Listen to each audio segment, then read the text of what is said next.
Sore, Waalaikumsalam warahmatullahi wabarakatuh. yang terhormat Ibu Purwanti Hadi Pratiwi selaku dosen pembimbing seminar pendidikan profesi guru, dan juga saya ucapkan terima kasih kepada teman-teman yang telah meluangkan waktunya untuk hadir pada kegiatan Zoom hari ini. Di sini saya akan memaparkan hasil dari refleksi yang telah saya lakukan pada mata kuliah pembelajaran sosial emosional. Kenapa saya memilih mata kuliah ini? Karena pada presentasi yang sebelumnya saya memilih mata kuliah pemahaman peserta didik. Jadi saya rasa ini saling terkait atau berkaitan satu sama lain. Jadi kita memahami bagaimana peserta didik kita, latar belakang mereka, kemudian kecerdasan mereka, kemudian gaya belajar mereka, dan lain sebagainya, yang sehingga kita juga perlu untuk memiliki kemampuan yang baik terhadap sisi emosional kita sebagai pendidik.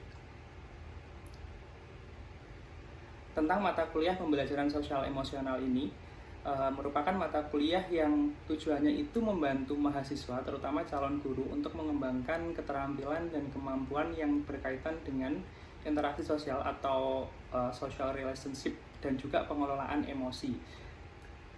Mahasiswa pada mata kuliah ini mempelajari konsep dasar emosi, kemudian bagaimana cara mengidentifikasi dan juga mengelola emosi, baik mereka sendiri maupun orang lain. Selain itu, mahasiswa juga mempelajari keterampilan sosial yang efektif seperti komunikasi, kerjasama, kepemimpinan atau leadership, dan juga bekerjasama dalam tim. Selain itu, mahasiswa juga mempelajari manajemen konflik dan bagaimana cara mengatasi perbedaan yang ada dengan orang lain secara konstruktif. Mata kuliah ini juga membantu mahasiswa untuk memahami dan juga menghargai perbedaan budaya, etnis, agama dalam lingkungan sosial mereka. Secara keseluruhan, mata kuliah pembelajaran sosial emosional ini bertujuan untuk membantu mahasiswa membangun keterampilan sosial dan emosional yang diperlukan untuk menjalin hubungan yang sehat dengan orang lain dan juga mencapai kesuksesan di sekolah, tempat kerja, maupun kehidupan secara umum. Jadi, pembelajaran sosial emosional ini, kalau diposisikan bagi kita sebagai mahasiswa, itu berguna tidak hanya sebagai persiapan kita untuk menjadi pendidik nantinya, tapi juga dalam kehidupan keseharian kita. Kenapa? Karena sebagai seorang guru kita dituntut untuk profesional dalam mendidik. Jadi kita ini kan bisa dibilang pelayan publik, publik dalam artian para siswa, sehingga ketika kita memiliki masalah pribadi, kita harus bisa mengelola itu, mengesampingkannya, dan dalam proses pembelajaran tidak mempengaruhi bagaimana kita menyampaikan materi kita kepada peserta didik. Itu positifnya bagi guru. Nah, pembelajaran sosial emosional ini juga perlu diajarkan kepada peserta didik, karena kita melihat bahwa kebanyakan yang dituntut oleh guru itu adalah kecerdasan intelektual atau IQ. Jadi kecerdasan emosional itu seringkali diabaikan. Beberapa waktu lalu ketika bulan Ramadan itu ada salah satu acara di Indosiar, kalau tidak salah juara Ramadan, itu saya melihat bagaimana kompetisi cerdas cermat siswa sekolah dasar. Ada 3 tim di sana, di mana salah satu tim itu tidak bisa menerima kekalahan mereka. Nah, ini sebagai salah satu contoh bagaimana guru atau mungkin sekolah yang terlalu menuntut peserta didiknya itu memiliki kemampuan intelektual yang tinggi, tapi tidak dibekali dengan bagaimana mengelola emosi yang baik, sehingga yang difokuskan pada peserta didik itu hanyalah mungkin nilai yang tinggi atau juara pada perlombaan, tapi tidak tahu kalau mereka menghadapi kegagalan itu apa yang harus mereka lakukan. Nah, makanya penting untuk mempelajari mata kuliah pembelajaran sosial emosional ini. Selanjutnya, review pengalaman belajar. Pada mata kuliah ini ada 5 topik yang diajarkan. Yang pertama adalah kompetensi sosial emosional berdasar kerangka kolaboratif for academic, social, and emotional learning.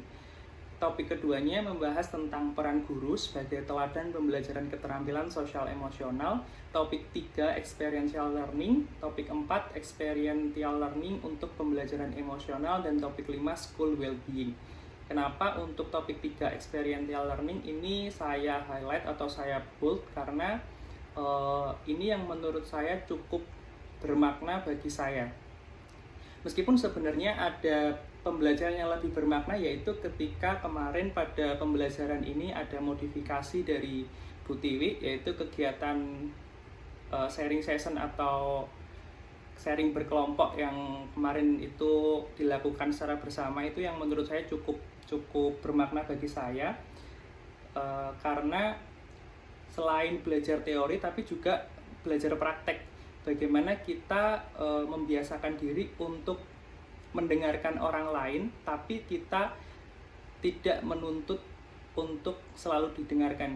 Kebanyakan kan kalau dari pengalaman pribadi, kita seringkali merasa bahwa kitalah yang paling seolah-olah paling menderita, paling punya banyak masalah, yang selalu ingin didengarkan, tapi kita tidak mencoba untuk mendengarkan teman kita, mendengarkan orang-orang terdekat kita. Nah, makanya pada pembelajaran yang modifikasi yang dilakukan oleh Bu Tiwi kemarin, saya menjadi belajar bahwa mendengarkan orang lain itu juga penting. Kembali kepada topik ketiga, experiential learning, yang menurut saya cukup bermakna bagi saya, karena dalam proses pembelajaran itu kita tidak bisa hanya dengan membaca materi, tapi akan lebih baik kalau misalkan kita mengalaminya langsung. Jadi alasan kenapa topik experiential learning ini penting untuk dipelajari, karena ini tuh membantu individu untuk mengembangkan keterampilan sosial dan emosional yang diperlukan dalam kegiatan sehari-hari. Jadi belajar tentang pentingnya keterampilan sosial emosional seperti empati, komunikasi, kolaborasi, dan juga pengambilan keputusan yang efektif. Nah, dengan metode ini juga individu itu diajak untuk mempraktekkan dan mengalami langsung keterampilan-keterampilan tersebut dalam situasi kehidupan yang lebih nyata, sehingga mereka dapat memahami dan mengaplikasikannya dengan lebih baik. Selain itu, pada kegiatan ini tuh juga mengembangkan kemampuan berpikir reflektif dalam menghadapi situasi sosial dan emosional yang cukup kompleks. Kalau kita mengajarkan kemampuan emosional kepada peserta didik, kita sama artinya dengan mempersiapkan mereka menemui berbagai macam kondisi yang tidak bisa kita prediksi sebelumnya. Artinya, mereka akan menjadi orang yang cukup fleksibel, berkaitan juga dengan growth mindset. Ketika menemui kegagalan ini, mereka harus bangkit, apa yang harus dilakukan, bagaimana mengelola emosi mereka. Itulah alasan-alasan kenapa topik ini cukup penting untuk dipelajari. Nanti untuk berkaitan juga dengan artefak pembelajaran yang akan dijelaskan di akhir. Nah, kemudian bagaimana saya mempelajari topik-topik yang ada pada mata kuliah ini? Cara saya adalah yang pertama, pasti dari buku atau sumber online. Di sini yang saya maksud adalah LMS, kemudian buku-buku konsep-konsep experiential learning dari YouTube dan sebagainya. Dalam beberapa kesempatan juga berusaha untuk terlibat langsung dalam aktivitas yang menerapkan konsep experiential learning, seperti program-program pelatihan keterampilan sosial dan emosional. Tapi ini sayangnya sepertinya sangat jarang ada. Mungkin adanya itu ya pelatihan-pelatihan online seperti itu. Kemudian yang ketiga adalah meminta saran dari dosen yang mengajar mata kuliah ini, juga dari teman-teman yang bisa diajak untuk berdiskusi membahas tentang experiential learning, karena di LMS pun ada salah satu bagian di mana kita diminta untuk berkolaborasi secara grup seperti itu, membuat rencana pembelajaran experiential yang bisa dilaksanakan di sekolah. Nah, kemudian jangan lupa ketika sudah belajar teorinya, kita juga mempraktekannya. Selanjutnya, refleksi pengalaman belajar yang dipilih. Jadi berdasarkan bagaimana cara saya dalam mempelajari topik tersebut, itu apakah strategi yang telah saya implementasikan itu penting bagi saya dan mengapa. Jadi saya sangat meyakini bahwa strategi yang diimplementasikan dalam mempelajari topik tersebut sangat penting bagi saya, karena dengan mengadopsi strategi yang tepat, saya akan dapat memahami konsep-konsep mengenai social emotional learning yang kompleks itu dengan lebih mudah dan cepat, serta mengembangkan keterampilan dan kemampuan yang dibutuhkan dalam bidang tersebut. Selain itu, dengan memilih strategi yang tepat, saya juga dapat meningkatkan efektivitas belajar saya, sehingga saya dapat mencapai tujuan-tujuan akademik dan karir saya dengan lebih baik, utamanya dalam bidang pendidikan ini tadi. Dalam memilih strategi yang tepat, saya percaya bahwa mempertimbangkan preferensi belajar dan gaya belajar saya sendiri dan mencari sumber-sumber yang dapat diandalkan dan berkualitas tinggi ini cukup bermanfaat dan cukup berdampak positif. Jadi mungkin saja strategi yang saya terapkan berbeda dengan strategi yang diterapkan oleh teman-teman, dan itu merupakan hal yang cukup wajar.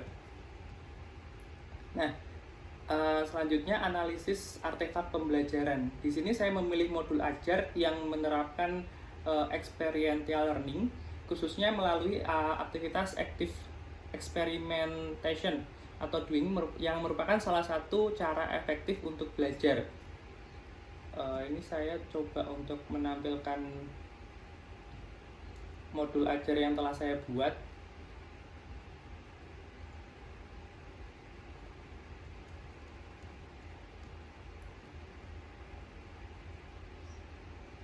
Nah, kegiatan yang ingin saya lakukan di sini adalah pada awal pembelajaran, pada awal semester atau pada awal tahun ajaran baru, untuk melatih peserta didik itu supaya mereka memiliki kemampuan dalam proses diskusi dan mencapai konsensus. Jadi saya tuliskan di sini sebagai salah dua tujuan pembelajaran. Yang pertama, peserta didik dapat melatih keterampilan berkomunikasi dengan teman sebaya dan juga guru agar dapat berpartisipasi dalam mengungkapkan dan mempertahankan pendapatnya. Kemudian, peserta didik dapat bertanggung jawab dengan kesepakatan yang telah dibuat bersama. Nah, di sini adalah proses kontrak belajar yang dilakukan pada awal semester atau awal tahun ajaran baru. Kenapa ini bisa dikatakan sebagai salah satu penerapan experiential learning? Karena dari proses ini, peserta didik itu bukan hanya menerima sebuah peraturan itu mentah-mentah, tapi mereka juga ikut berkontribusi dalam membuat peraturan itu.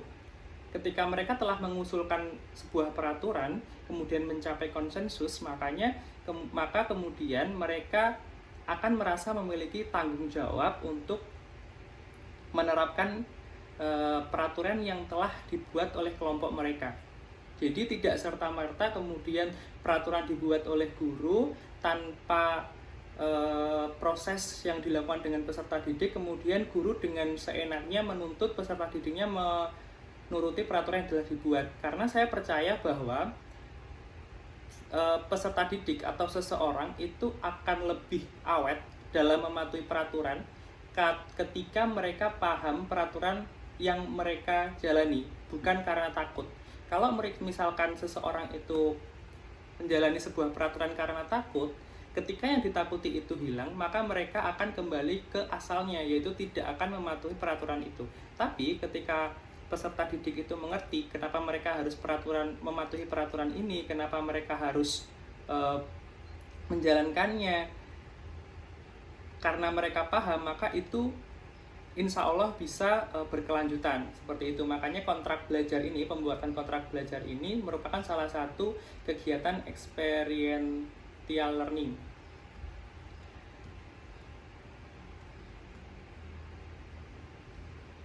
Nah, kemudian pembelajaran bermakna atau good practices dalam mata kuliah pembelajaran sosial emosional ini adalah saya cukup senang, cukup antusias ketika belajar pembelajaran sosial emosional ini, karena memang tidak hanya berguna kita sebagai guru, tapi juga berguna bagi kehidupan pribadi kita. Kenapa? Karena terkadang ketika kita memiliki masalah, jangankan kepada siswa, kepada orang terdekat kita pun kita akan cukup susah untuk menceritakannya. Sedangkan di sekolah itu ada yang namanya BKBP, dan setahu saya selama ini BKBP itu justru menjadi sebuah ketakutan bagi siswa, karena kalau dipanggil BP atau ke ruang BP itu karena siswa tersebut bermasalah. Padahal kalau misalkan kita bisa sharing dengan orang lain, kemudian kita bisa menceritakan apa permasalahan kita, kemudian bisa mendapatkan solusi dari orang lain, itu merupakan salah satu cara supaya kita bisa memiliki mental yang sehat. Jadi sebenarnya kaitannya pembelajaran sosial emosional ini cukup luas saya rasa, sehingga saya tertarik untuk mempelajarinya lebih dalam.